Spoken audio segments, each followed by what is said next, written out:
Title: I caught my girlfriend in bed with my best friend. What are you going to do? Cry? She mocked. I just smiled and left.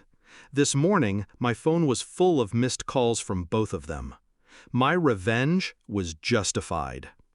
Her laugh was the last thing I heard before I closed the door. High-pitched, mocking, cruel. What are you going to do? Cry? I didn't answer, didn't yell, didn't beg. I just smiled. A slow, measured curve of my lips. Then I left.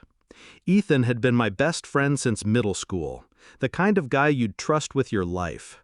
And Claire was the one I thought I'd marry. 4 years together, late-night talks about kids we'd name after our grandparents, plans for a little house by the lake. Ethan stood beside me when my father died. Claire held me through sleepless nights.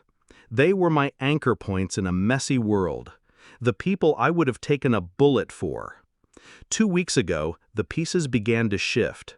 Claire was suddenly working late more often. Ethan was too busy to grab a beer. Their excuses were sloppy, overlapping.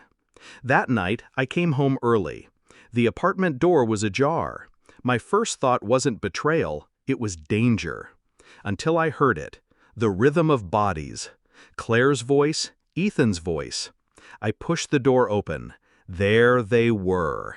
Sheets tangled, skin flushed, eyes wide when they saw me. Claire didn't flinch. She smirked, like a cat who'd caught a mouse. "What are you going to do? Cry?" she said. Ethan avoided my gaze. I didn't shout. I didn't slam the door. I just smiled. Because right then, my mind was already building the blueprint. Revenge isn't rage. It's patience wearing the mask of calm. Step 1. Evidence. I installed a hidden camera in the apartment smoke detector. 2 nights later, I had hours of footage. Audio, too. Enough to make their stomachs turn. Step 2. Timing. Claire and I shared a joint savings account. She had no idea I'd been moving most of it into my own account for weeks. Quiet withdrawals, just under the radar. Step 3. Ethan's weakness. His side hustle was a freelance gig for a high-profile client. The contract was strict, no leaks, no missed deadlines. If anything happened, he'd lose the account and the hefty payout.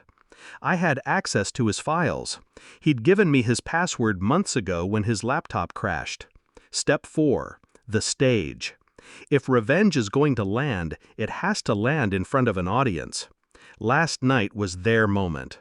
Ethan's company was hosting a client gala at a downtown hotel. Claire was there as his +1, a public debut of their relationship. I arrived uninvited. Black suit, calm face. The footage of them, her laughter, his voice whispering things I'll never forget, loaded onto a USB drive. While they mingled, I slipped into the event's AV booth. The tech team thought I was there for the presentation schedule. A well-placed $100 bill helped. When the main presentation started, I cued the file. The room went silent as grainy black and white video filled the massive screen. Claire and Ethan. Together, naked, whispering my name in ways that weren't flattering. Gasps, a few laughs. Claire's face drained of color. Ethan froze, jaw slack. Then the audio hit. Claire's mocking voice, "What are you going to do? Cry?" echoed through the speakers. I didn't stay to watch them crumble. That was for the audience. For the client, Ethan was desperate to impress. By the time I got home, my phone was buzzing. Dozens of missed calls. Claire, Ethan, mutual friends. Claire's voicemail was incoherent, crying, begging to talk. Ethan's was worse. His client had pulled the contract on the spot. Word spread fast in his industry. He'd be radioactive for years. As for Claire, the joint account she relied on was empty. The apartment lease was in my name. I'd already changed the locks. Her clothes were in trash bags by the curb. I didn't plan to see them again. But fate's a comedian. This morning, as I left for coffee, they were standing in the parking lot. Claire's makeup was smeared. Ethan looked like he hadn't slept. "You ruined us," Claire hissed. I tilted my head.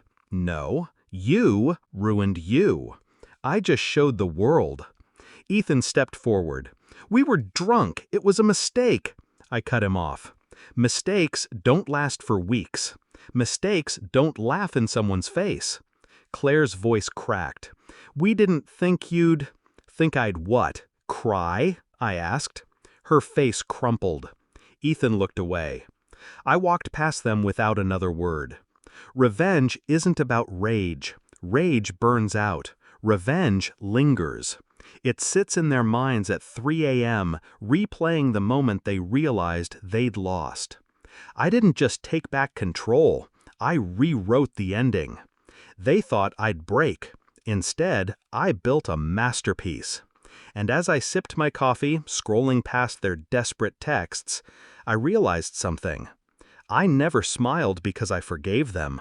I smiled because I already knew how it would end.